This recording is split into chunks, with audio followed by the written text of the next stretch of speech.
Hi everybody, I'm Joe. And I'm Mary. And we're Book Buds. So Mary, what are we talking about today? Crochet books? Do we have crochet books? Not crochet books, no, but these are books that my friends from my crochet group recommended to me. Oh, that's it. Okay. I kept saying crochet books? Yeah, I know. And I'm like, I'm not doing a crochet book video. Yeah, you're like, I gotta think about that. So, when I sit around in my crochet group at the library, we chit chat about random things. And of course, we talk about books sometimes. And so sometimes I feel a little insecure about the types of books that I read. I'm like, yeah, I like reading about fairies and witches and steamy romance. And, you know, other people are intellectualizing all these fancy books they're reading and whatnot, right? So one day they're talking about some great book. And I'm like, yeah, it's not really my speed. Because I don't want to get, like, roped into reading a book that's not me, you know? Yeah. So I admitted what I like, and right away they're like, "Oh, you have to read," and they were telling me various different suggestions. things. So it's interesting because they kind of like came around what I like, but they didn't really like hit the nail right on the head. But I got some very funny recommendations. The first of which is called The Vampire's Knitting Club. That's hysterical. And I was like, the what? Yeah. So in the Vampire's Knitting Club, it's a series. There are 15 books in this series. Can you imagine? No, that's annoying. It's too many, right? Yeah. And I think there's 2 novellas. So I only read the first one of each of these recommendations that came out. Okay. So in this book, there's a girl named Lucy who goes home to her grandmother's knitting shop. She's like, I think she's like, you know, heartbroken or something, has to go home, something like that. Okay. She gets home to Gran, and Gran's not there. Gran apparently is dead, and they didn't know how to contact her, the people in the town, and she didn't know, and so she comes home to an empty knitting shop. This started off so cozy and beautiful, and now I'm horrified. Well, there's gonna be vampires, so come on now. Yeah, I know that, but I know Gran's dead. So here she is in the knitting shop, and yet she's like, I think I just saw Gran like walk down the street. What was that? Right? So she thinks she sees Gran, and at night she locks up the shop. It's just her there. She's trying to figure things out, and somebody just like walks through the shop and is like, oh, hello. And they're like, wait, I locked the door. How did you get in here? And he's like, oh, I think it was unlocked. A couple times this happens, that people just like bust in, right? So it turns out they're vampires, and they live in the basement of the knitting shop. They have their little coffins down there and whatever. And Gran is amongst them as well. She is a newly turned vampire. Newly turned, okay. Yes. Oh my gosh. So the intrigue in this story is that Gran was murdered, and the town thinks that she just passed away, and they had a service for her and, like, you know, buried her and whatnot. But they buried an empty casket. And so Lucy now wants to figure out, well, who killed my grandmother? But she can't go and investigate it too hard because she doesn't want people to like dig it up the casket and find it empty. So interesting, fun little quirky story. But there was like some light romance aspects in it, but like I usually like a little bit more romance than was in this book. So rating system, like loved it, hated it, liked it. Liked it. Liked it. Okay. Yeah. I think I will read another. I don't know that I'll read 15. That seems like too many. Yeah. Yeah, but I think I could read another couple. That sounds cute. Yeah. Yeah. All right, ready for the next one? Yeah, what is it? It's got a cute title too. How to Flirt with a Naked Werewolf by Molly Harper. So in this book, there's a girl named Mo, which is a little strange name, but we find out later in the book that her parents were hippies, and it's short for something that she doesn't want to talk about. So she, again, it's another person that like drops her life and is like, I have to flee, I have to get out of here. And she like leaves and goes to Alaska and decides that she's gonna set up like a new life for herself there. So, she's dumped in the middle of this very, very cold place, and she's trying to make friends with like the small village people that live in the area, trying to get a job and like establish herself, and everybody's saying like she's not gonna last, you know, that kind of thing. She has a grumpy neighbor, of course, who ends up being the love interest and the werewolf. Okay, so the name of the book comes from a naked werewolf that turns up on her doorstep with a bear trap on his ankle. Oh. So he was out doing his werewolf thing, stepped in a trap, and, you know, like dying, and comes to her door, and she's like, what the heck is this? And that's how she discovers that werewolves exist. And so then once that happens, like, not everybody in the town knows about this, and she kind of has to keep it secret and like process it and whatever else. And then there's various wolf killings happening in the area, and so there's some exploration of like his lineage and whatnot, and trying to solve why these murders are happening, and could he possibly be involved in these murders, because he doesn't always remember everything when he's in his wolf form. Okay. So this is a trilogy, and I think I actually will read the remaining books, because this one did have a little bit more steamy bits that Mary enjoys. So it was Okay. more. This one was more of a Mary book than the first one that I told you about. So liked it or loved it? Liked it a lot. Okay, there we go. See, I like that. Good. All right, the next one is Assistant to the Villain by Hannah Nicole Maher. So this is like from a TikTok thing. There was a girl on TikTok who was doing these little villain assistant, silly, like role play things. And they went viral. And so she ended up writing it into a book. TikTok is out of control. There's a lot going on TikTok. Is there? I don't really do Yeah. much TikTok, as we know from how I pronounced Book soakers. TikTok.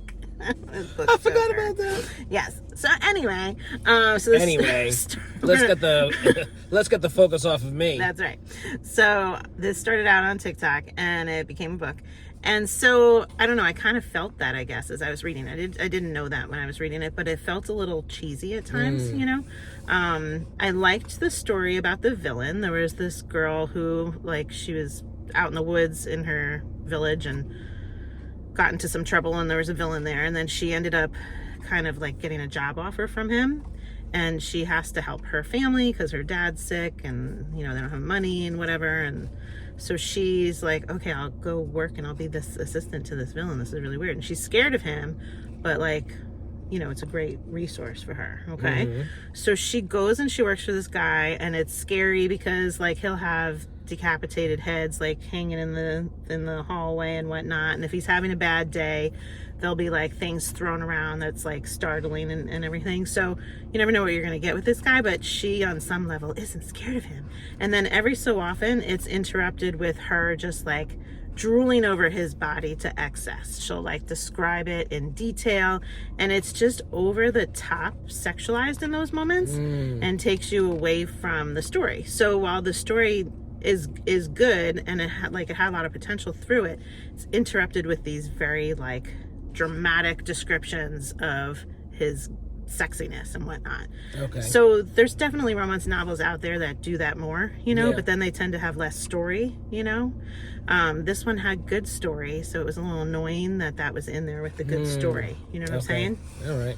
Yeah. So liked it, loved it. What's below liked it? Hated it, liked it a lot, loved it. I mean, liked it a little. Oh, Can I Lord. do that? All I right. didn't hate it. I didn't. Okay. It wasn't hate worthy. But You liked it a little. I liked it a little. And she's writing 2 more. It sounds like they're not out yet. I don't think I'm going to read them. Okay. So that's how I feel about that. You liked it a little bit. That makes sense. Okay. What's next?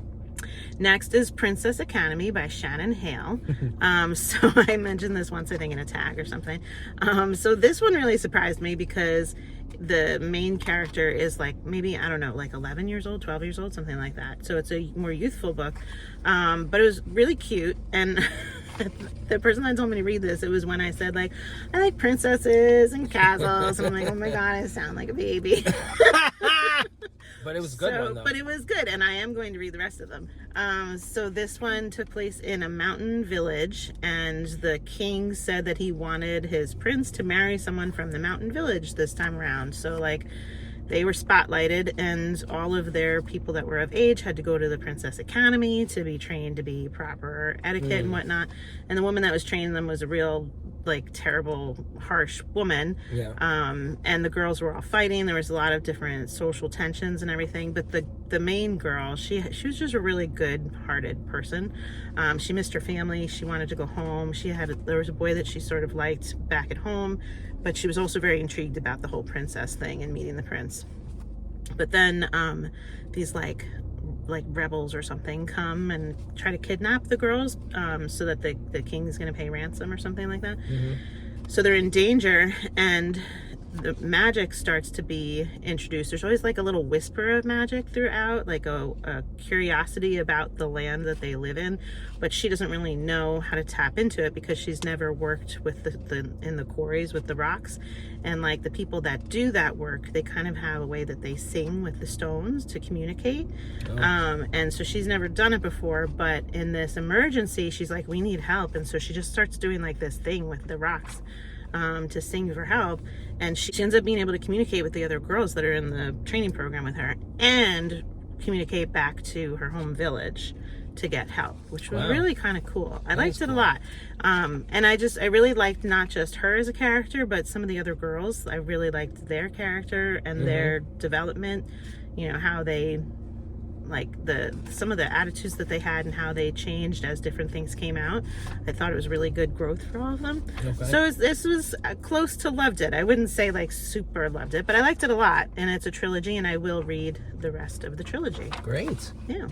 Okay. Then the last one that was recommended to me by my crochet group, they were like, that's really funny. There were a bunch of old people investigating murders or something.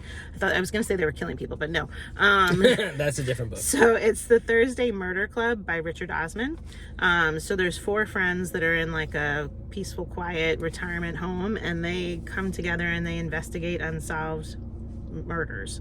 And then one day, like, a murder actually happens right on their doorstep, and they become involved with all of that.